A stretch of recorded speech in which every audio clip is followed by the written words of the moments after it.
Salut à tous et bienvenue dans cette nouvelle vidéo. Aujourd'hui je suis ravie de vous retrouver pour vous présenter ma collection de calathea. Les calathea, ce sont des plantes tropicales que j'adore tout particulièrement. C'est vraiment ces plantes là il y a 3 ans qui m'ont fait replonger en fait dans l'amour du végétal, des plantes, d'intérieur, etc. Parce qu'elles sont quand même incroyables. Selon les spécimens, on a des couleurs différentes. Le feuillage est toujours assez exceptionnel et je trouve que dans un intérieur, ça sublime et ça vient apporter une touche de décoration incroyable. Même si je n'appréhende pas les plantes uniquement comme objet de décoration. Donc je vais vous les présenter et vous dire ensuite, vous parler un peu plus amplement de l'entretien. Voilà la petite routine que j'effectue pour entretenir ces plantes dans mon intérieur. Donc le premier que je voudrais vous présenter, c'est celui-ci qui est assez grand. Donc celui-ci c'est un Calathea lancifolia qui a un feuillage qui est divin. C'est mon tout premier et je crois que c'est la première plante que j'ai achetée depuis que je vis dans cet appartement. Il me semble, mais j'en suis pas certaine.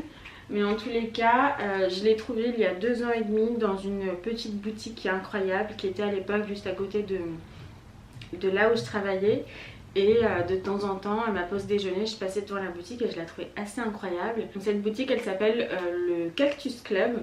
Donc oui, ils sont spécialisés en cactus, mais ils ont aussi quelques plantes tropicales et des succulentes. Cette boutique, elle est un petit peu chère, mais à l'époque, hein, quand j'avais acheté 2 plantes, même 3 d'ailleurs, un cactus qui est décédé peu de temps après, je trouvais que la qualité était bien, le service est quand même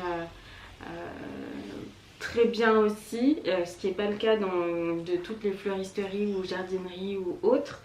Parfois on n'est pas très bien reçu et dans cette boutique on a vraiment des conseils, on repart avec une petite fiche d'identité de la plante, avec le nombre d'arrosages par semaine à effectuer, s'il faut la rempoter, etc. Donc voilà, je l'avais payée assez cher, mais elle a bien grandi. Alors pendant 1 an et demi, je ne l'ai pas fertilisée d'ailleurs, mais là cette année j'ai commencé à la fertiliser et du coup elle pousse de folie. Donc je suis trop contente et c'est vraiment ma plante chouchoute. Ensuite, toujours à la boutique Cactus Club, j'ai acheté ce Calathea Sanderiana ornata qui est magnifique. Hein.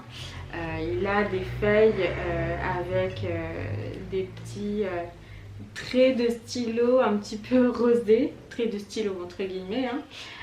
On dirait qu'on est venu peindre dessus, donc ça j'adore. Alors je vous l'ai pas dit, mais le revers des feuilles des Calathea sont très souvent un peu pourpre, violette. Donc voilà, c'est un petit peu la marque de fabrique, on va dire, des Calathea. C'est un petit peu comme ça qu'on les repère.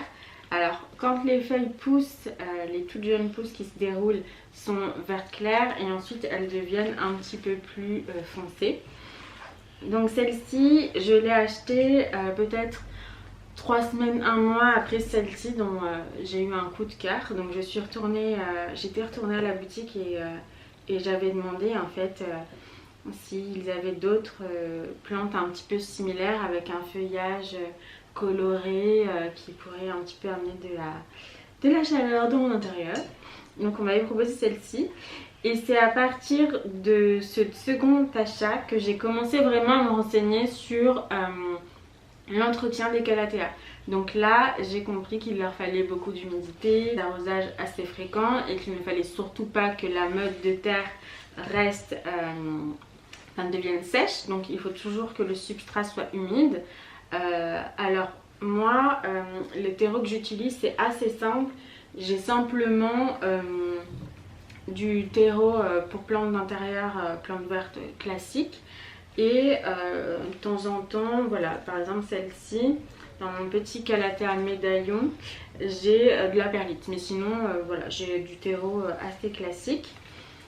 Donc celle-ci, elle a un petit peu souffert parce que pendant le confinement, je n'étais pas chez moi. Donc elle est restée 3 mois vraiment dans une partie de mon appartement où il n'y avait pas de lumière. Et en fait, elle a été attaquée par des... enfin, pas attaquée, mais il y avait des fourmis. En fait, je l'ai laissée devant, au pied de ma porte, ce qui n'est pas du tout son emplacement habituel. Et quand j'ai voulu la soulever pour la prendre et l'arroser, en fait, il y avait plein de petits œufs blancs. Je pense que j'avais pris une photo d'ailleurs, mais pas sûre. Et du coup, je l'avais vite rempotée, etc. Et en fait, toute la motte était complètement infestée de petits œufs. Donc, je sais pas si c'était des œufs de moucherons ou de fourmis. Mais en tous les cas, il y avait aussi pas mal de moucherons autour de la plante. Donc, ce qui est bizarre parce qu'autour de celle-ci, il n'y avait rien du tout. Mais bon, du coup, là, elle va un petit peu mieux. Il y a quand même 2-3 feuilles que je devrais peut-être couper. Comme celle-ci parce qu'elles sont un petit peu... abîmée, mais sinon ma plante va bien et je suis assez contente. Elle a bien repris, il y a plein de jeunes petites pousses, etc. Donc je suis assez contente. En début d'année, je me suis fait un petit plaisir. Je suis retournée au Cactus Club, donc effectivement c'est la 4e plante que j'ai achetée là-bas. Donc toujours un calathea et je suis tombée sur celui-ci que je ne connaissais pas. Donc celui-ci c'est un Calathea makoyana et j'avoue qu'il est peut-être en train de détrôner dans mon cœur le lancifolia parce que les feuilles sont magnifiques. Elles sont magnifiques. Je le laisse en bas parce qu'il est tellement grand qu'il ne passerait pas dans le cadre. Mais celui-ci est magnifique. Le revers des feuilles est à peine pourpre. C'est magnifique. C'est magnifique. Il se sent très bien chez moi, il va bien, je trouve qu'il n'est pas compliqué du tout. Il y a plein de nouvelles petites pousses, je suis tellement contente. Et je l'ai mis dans un joli petit panier. Enfin voilà, il va super bien. Ensuite, je voulais absolument, pour continuer cette collection, avoir un énorme Calathea médaillon qui est là-bas derrière, mais que je ne vais pas bouger parce qu'il est assez mastoc et bon, je viens de l'arroser en fait. Donc il est un petit peu... voilà, il est en train de reprendre vie. Donc tout d'abord, j'ai ce petit format, le Calathea médaillon. Donc on dirait un petit peu... alors certains disent qu'on dirait des feuilles de paon. Moi j'aurais plutôt tendance à dire que c'est ça, des feuilles de paon. Mais bon, bref. En tous les cas, j'ai celui-ci et je lui ai mis une petite bouture que j'avais achetée et qui a besoin d'eau puisqu'elle est en train de se replier un petit peu. C'est un Calathea Roseopicta rosi, donc on dirait vraiment un Calathea médaillon, mais au lieu d'avoir ce vert très clair, il y a du rose, ce qui est magnifique également. Celui-ci, je ne me souviens plus où je l'ai acheté. Celui-ci, le petit, je l'ai commandé sur... Online Baby Plant, je l'ai payé 4 € je crois, quelque chose comme ça. Et le très grand, je l'ai commandé lors d'un autre achat, une autre occasion, également sur Online Baby Plant parce que je n'arrivais pas à le trouver en jardinerie. Je n'aime pas vraiment commander sur internet, moi je suis très achat physique, j'ai besoin de voir la plante, de voir les feuilles, si on a plusieurs, de choisir celle où il y a le plus de petites pousses, de jeunes pousses, pour voir celui qui va mieux se développer, celui qui va mieux s'épanouir, etc. Donc j'aime bien voilà, choisir mes plantes, mais quand je trouve vraiment pas, je commande sur internet. Je ferai peut-être une vidéo sur le sujet parce que je trouve que c'est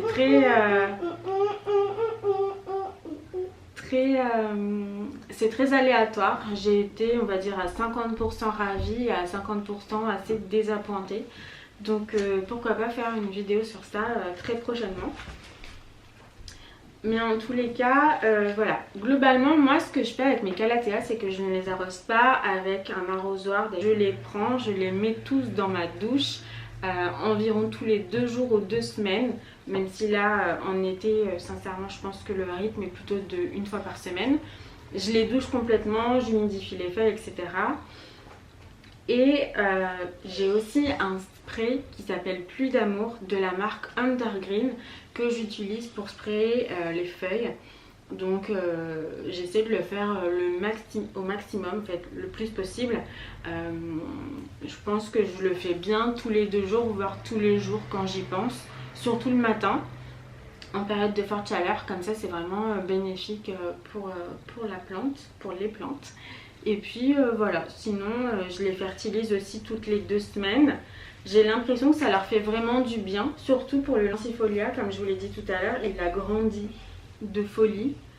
Je sais que comme ces plantes là sont des plantes tropicales et que elles ont besoin d'un niveau d'hygrométrie assez important, certains achètent des humidificateurs. Alors moi je pense pas que mon intérieur soit si sec que ça parce qu'elles se portent plutôt bien, mes plantes, elles ne deviennent pas marron ni quoi que ce soit. Elles ne sèchent pas. Cependant il y a autre chose, c'est que les humidificateurs, moi je crois pas beaucoup en fait en ce fonctionnement, cette technologie. Donc je préfère par exemple comme celui-ci, je pense qu'il a besoin d'un taux d'hygrométrie beaucoup plus important. Par conséquent, je l'ai placé directement dans ma salle de bain et avec les vapeurs de ma douche, etc. Je pense que voilà, il est au top du top. Et les autres plantes, non, celle-ci est également dans ma salle de bain et les autres sont dans mon salon. Mais si vraiment je sens qu'elles ont besoin de plus d'humidité, je vais les emmener dans ma salle de bain. L'humidité est tout de même assez importante. Voilà, j'espère avoir fait un petit peu le tour de ma collection et de l'entretien que j'apporte à mes calatheas. Bien évidemment, j'espère en acquérir d'autres. Il y a notamment le Calathea Kennedy ou le Calathea White Fusion qui me font un petit peu de l'œil, ou même le médaillon V2.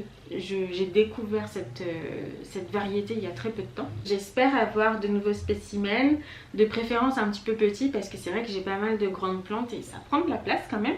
Et puis c'est vrai que l'objectif, moi, c'est vraiment de les voir grandir, donc plus on a un petit spécimen et plus on se rend compte de l'évolution de la plante, et c'est ça qui m'intéresse aujourd'hui. Donc voilà, j'espère que ça vous a plu, je vous fais plein de bisous et je vous dis à bientôt pour une prochaine vidéo.